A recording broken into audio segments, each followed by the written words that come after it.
سلام و عرض ادب خدمت همراهان عزیز کانال فاطمه اورجینال. امیدوارم حال دلتون خوب باشه و روزهاتون پر از آرامش و مهر باشد.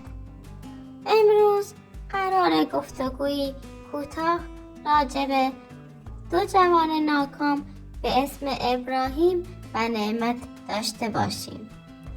دو عزیزی که در جریان یک درگیری خونین جان خودشان را از دست دادند و خاطرهشان برای همیشه در دل ایل باقی موند.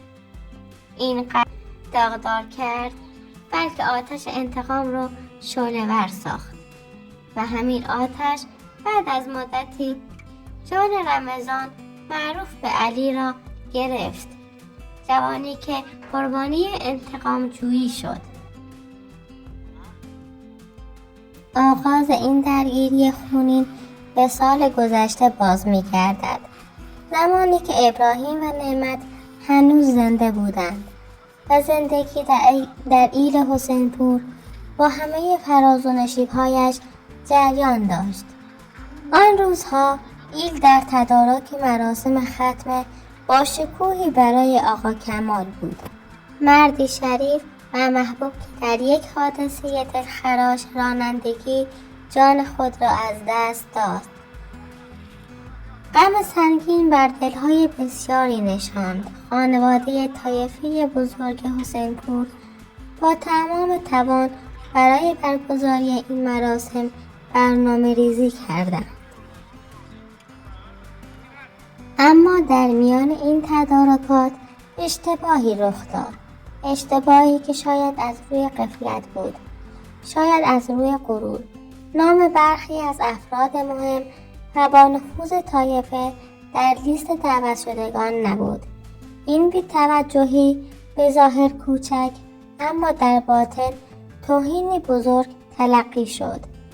دلخوری ها آغاز شد، غرورها جریحه دار شد و شعله‌های اختلاف آرام آرام زبانه کشیدند.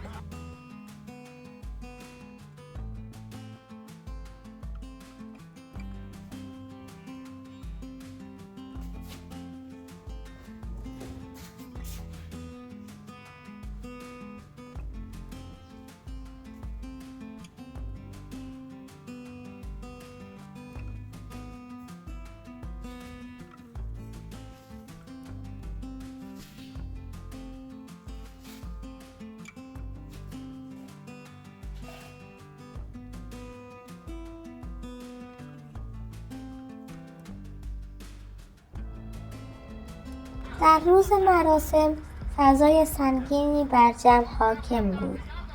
نگاه‌ها سرد و پرکینه، زمزمه‌ها پر از گلایه. درگیری لفظ میان افراد دو طایفه بالا گرفت و خیلی زود به خشونت کشیده شد.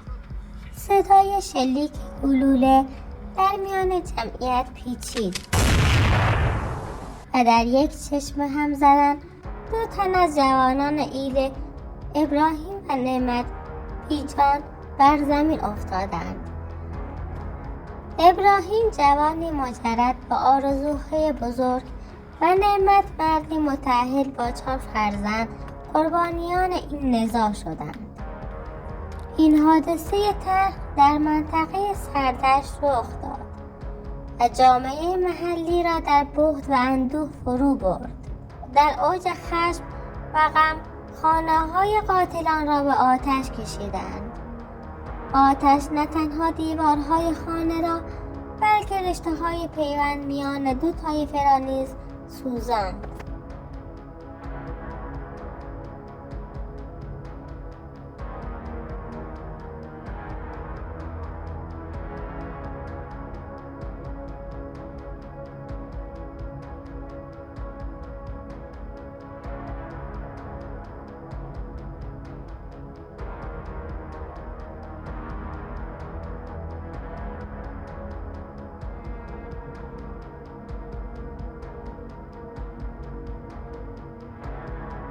در واقع اسم علی رمضان است، ولی او به علی معروف می باشد. او که از دوستان نزدیک ابراهیم بود در جریان یک درگیری دیگر با همان طایفه هدف قرار گرفت. نقشه پیچیده برای قتل او طراحی شد و در نهایت علی نیز قربانی انتقام جویی شد. انتقامی که به نام ابراهیم اما به کام نفرت بود. با مرگ علی اوضاع وخیم‌تر شد. خانواده ها بار دیگر داغدار شدند و غم همچون سایه سنگین بر سر ایل گسترده شد. علی جوانی با قلبی مهربان مادرش را بی نهایت دوست داشت. او در شرایط مالی سختی زندگی می کرد اما تسلیم نشد. با تلاش و پشتکار به دنیای یوتیوب روی آورد و کانالی به نام زج راه اندازی کرد. جایی که زندگیش را به نمایش گذاشت با تمام دردها، امیدها و تلاشهایش. علی با نرگس ازدواج کرد. آنها همگی به یک طایفه بزرگ قدیمی تعلق دارند. در میان مردم به نام حسین پور شناخته می شوند. طایفه‌ای که اعضایش اغلب عموزاده، برادرزاده یا خویشاوند نزدیک یکدیگر هستند. اما آنچه این طایفه را بسیار دیگر متمایز می کند نه فقط پیوندهای خونی بلکه تنش‌ها و اختلافاتی است که بیشتر درون خانواده رخ می دهد. متاسفانه درگیری‌ها در این جمع خانوادگی گاهی از حد گفتگو و دلخوری فراتر می رود و به خشونت‌های فیزیکی و استفاده از سلاح ختم می شود. کنترل خشم در یک فرهنگ به جای گفتگو اغلب با دعوا و گاهی خونریزی همراه است. این افراد به مرور زمان به گروه‌های مختلفی تقسیم شدند که هر کدام نام و هویت خاص خود را دارند. یکی از این گروه‌ها رضاخون نام دارد، لقبی که از واژه خون گرفته می شود و اشاره مستقیم به دعوا، انتقام و خونریزی دارد. گروهی دیگر با نام باباخون شناخته می شود که آن هم در انتهایش واژه خون دارد و معنای مشابه را منتقل می کند. گویی خشونت و درگیری نامگذاری این گروه ها نیز ریشه دوانده است. درگیری میان رضاخون و باباخون به حدی شدید شد که اعضای گروه رضاخون تصمیم گرفتند از محل زندگی اولیه خود کوچ کنند و به سردشت مهاجرت کنند، شهری که برایشان حکم یک شروع تازه را داشت. آنها در سردشت زندگی جدیدی را آغاز کردند، با امید به آرامش و بازسازی روابط خانوادگی. اما چیزی که مسیر زندگیشان را به طور غیرمنتظره‌ای تغییر داد، ورودشان به دنیای یوتیوب بود. با ساخت ویدیوهایی از زندگی عشایری، فرهنگ محلی و حتی روایت‌هایی از گذشته پرتنششان کم کم توانست توجه مخاطبان را جلب کند و زندگیشان را سر و سامان دهد.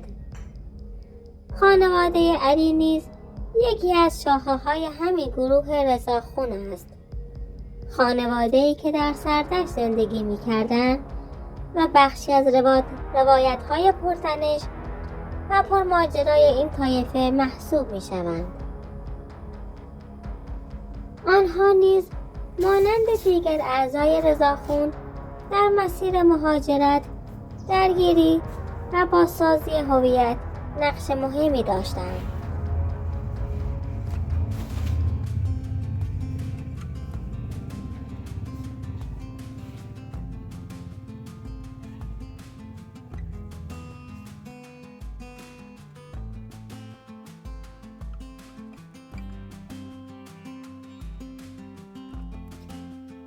بینندگان عزیز، به بخش پایانی این ویدیو رسیدیم.